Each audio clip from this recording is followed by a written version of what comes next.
How to download movies on Netflix on the Netflix app. Hey everyone, welcome to our channel. Today we're going to learn how we can download movies on the Netflix application.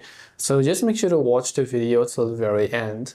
To download movies from Netflix, you must have a Netflix subscription, and then you want to simply log in to the Netflix app on your account, right?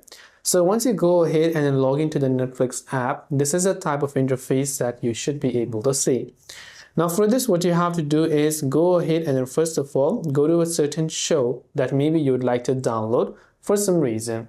And once you've selected the show that you wish to download, there you can see the download button. Now if it is a season by season 1, you can scroll down to the season and download the whole season itself, you can see. Otherwise, you'll find the normal download icon from where you should be able to download it.